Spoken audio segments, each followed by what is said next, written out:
حیا مومن کا سب سے خوبصورت زیور ہے۔ اس مختصر ویڈیو میں جانیے کہ اسلام میں حیا کی کیا اہمیت ہے اور کیوں ہمارے پیارے نبی حضرت محمد مصطفیٰ صلی اللہ علیہ وسلم نے فرمایا ہے کہ حیا ایمان کا حصہ ہے۔ اگر آپ کو یہ ویڈیو پسند آئے تو لائک شیئر ضرور کیجیے گا اور چینل حق جرنی آفیشیل کو سبسکرائب ضرور کیجیے گا۔ حضرت ابو ہریرہ رضی اللہ تعالیٰ عنہ سے روایت ہے کہ ہمارے پیارے نبی حضرت محمد مصطفیٰ صلی اللہ علیہ وسلم فرماتے ہیں کہ حیا ایمان کا حصہ ہے۔ بخاری و مسلم مشکوٰۃ شریف۔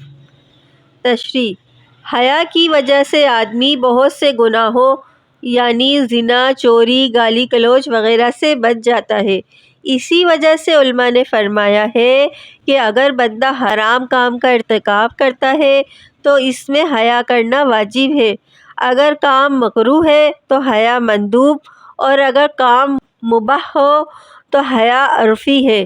حیا ہی ایسی چیز ہے جو باوجہ خوف دنیا و آخرت کیے ہر معروف کی طرف داعی اور منکر سے مانع ہوتی ہے، یعنی تمام امور کی انجام دہی کے لیے حیا ہی سبب بنتی ہے۔ نبی کریم صلی اللہ علیہ وآلہ وسلم نے ارشاد فرمایا ہے کہ ہر دین کا کوئی نہ کوئی اخلاق ہوتا ہے اور ہمارے دین کا اخلاق حیا ہے۔ حضرت انس رضی اللہ عنہ سے روایت ہے کہ رسول اللہ صلی اللہ علیہ وآلہ وسلم نے فرمایا، بے حیائی جس چیز میں بھی ہوگی اسے عیب دار کر دے گی اور حیا جس چیز میں بھی ہوگی اسے زینت دے دے گی۔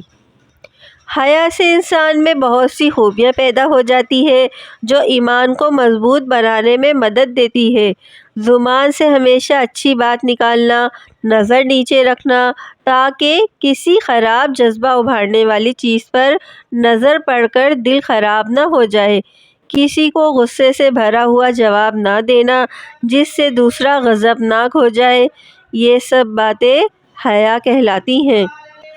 حضرت ابن عمر رضی اللہ تعالیٰ عنہما سے روایت ہے کہ نبی کریم صلی اللہ علیہ وآلہ وسلم نے ارشاد فرمایا، یقین جانو کہ حیا اور ایمان ایک دوسرے سے ملے ہوئے ہیں، اگر ان میں سے ایک جاتا رہے تو دوسرا بھی جاتا رہے گا۔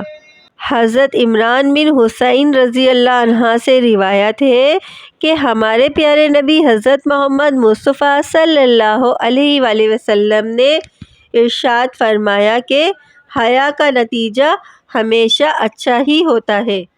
ایک روایت میں ہے کہ حیا مکمل خیر کو لاتی ہے۔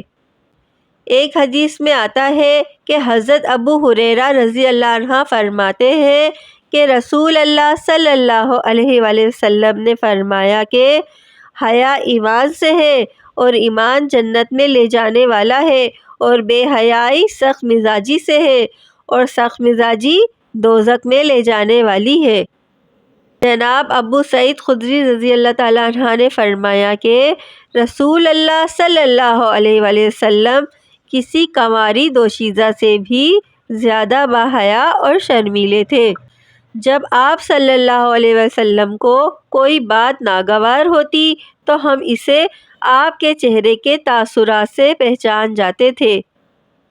اہل علم نے حیا کی حقیقت کے متعلق فرمایا ہے کہ وہ ایک ایسی خصلت ہے کہ جو ناگوار اور بری باتوں کے طرف پر ابھارتی ہے اور حقدار کی حق رسی میں کوتاہی کرنے سے روکتی ہے۔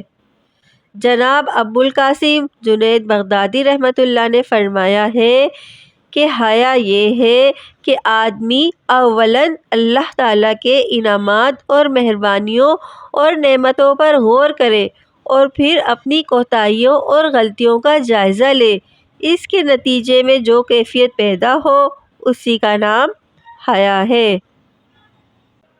اگر آپ کو ویڈیو مفید لگے تو چینل ضرور سبسکرائب کریں اور ویڈیو کو ثواب کی نیت سے شیئر ضرور کیجیے گا۔